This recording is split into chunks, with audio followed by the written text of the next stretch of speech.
پیر شناسی کا تفریحی مقام آزاد کشمیر کے دارالحکومت مظفر آباد سے 30 کلومیٹر مشرق میں واقع ہے۔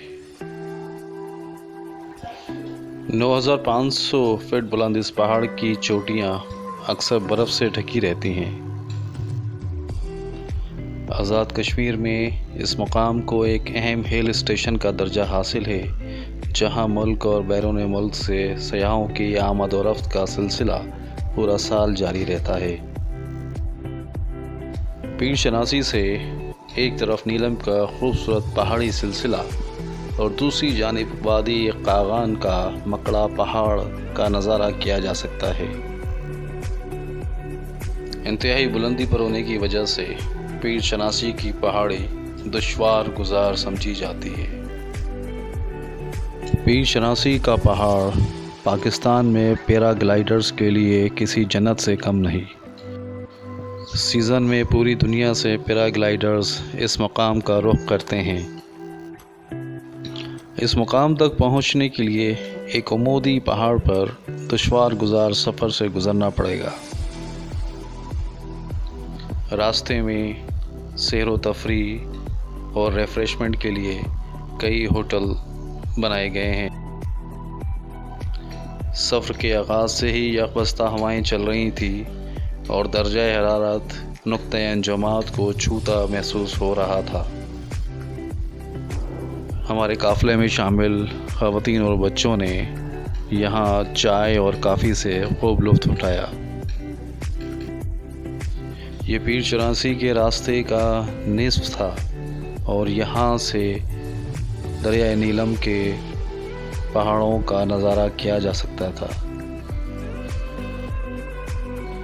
راستے میں ایک مقام ایسا بھی آیا کہ ہماری گاڑی نے آگے چلنے سے انکار کر دیا اور گاڑی کو تھوڑی دیر کے لیے روکنا پڑا۔ ایسے میں قافلے کے تازہ دم لوگوں نے پیدل سفر کا فیصلہ کیا اور لگ بھگ 5 کلومیٹر کا سفر پیر شناسی کے پہاڑ پر پیدل مسافت سے طے کیا۔ یہ ایک خوشگوار تجربہ تھا، انتہائی بلندی پر یکبستہ ہواؤں کے ساتھ پیدل سفر۔ پیر شناسی کے انتہائی بلند مقام پر پہاڑ کی یہ چوٹیاں برف سے ڈھکی ہوئی تھی اور یکبستہ ہوائیں درجہ حرارت نقطۂ انجماد سے کئی ڈگری کم ہونے کا پتہ دے رہی تھی۔ ایسے میں سیاحوں نے برف کے ساتھ خوب لطف اٹھایا۔ پیر شناسی پہاڑ کی سب سے اونچی چوٹی پر ایک بزرگ کا مزار ہے جنہیں پیر شناسی کہا جاتا ہے اور ان کا اصل نام سید شاہ حسین بخاری ہے۔ روایات کے مطابق سید حسین شاہ بخاری المعروف پیر شناسی لگ بھگ 350 سال قبل بلوچستان کے کسی علاقے سے ہجرت کر اس بلند مقام پر آباد ہوئے تھے۔ مزار کے اندر خوبصورت کاشی کاری کا کام کیا گیا تھا۔ مقامی کشمیری باشندوں کا اعتقاد ہے کہ اس مزار پر مانگی جانے والی کوئی دعا رد نہیں ہوتی۔ یہاں سارا سال زائرین کی آمد و رفت کا سلسلہ جاری رہتا ہے۔ یہ روایات بھی مشہور ہیں کہ پیر شناسی کے مزار پر ہر جمعرات کو ایک شیر حاضری دیتا ہے۔ کئی بزرگ کشمیری اس شیر کو اپنی آنکھوں سے دیکھنے کا دعویٰ بھی کرتے نظر آئیں گے۔ اہل طریقت پیر شناسی کو صاحب کرامت بزرگ خیال کرتے ہیں۔ ابھی ہم اسی مقام پر تھے کہ مقامی یوٹیوب چینل کے ایک نوجوان نے بچوں سے انٹرویو شروع کر دیا۔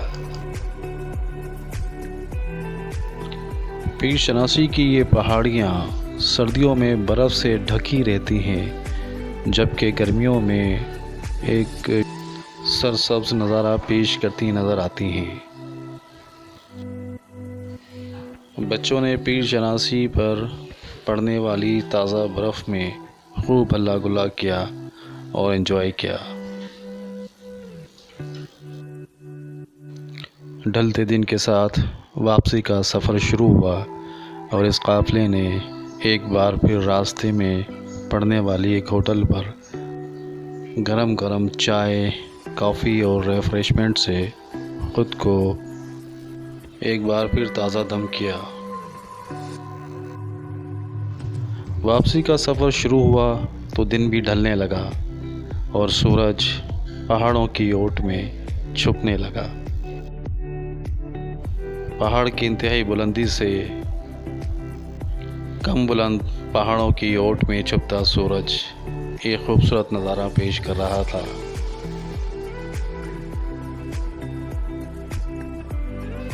یہ ایسا خوبصورت نظارہ تھا جو ان پہاڑوں کے علاوہ شاید کہیں اور دیکھنے میں نہ آئے۔ ہماری گاڑی اور ہم ڈھلتے سورج کے ساتھ کافی دیر تک سفر کرتے رہے اور بالآخر چمکتا دمکتا سورج پہاڑوں کی اوٹ میں غروب ہو گیا۔ ڈھلتے سورج کے ساتھ ہمارا پیر چناسی کا یہ سفر بھی اپنے اختتام کو پہنچا۔ میں ہوں صابر فیاض اور آپ دیکھ رہے ہیں میرا یوٹیوب چینل تاریخ کا نیا سفر۔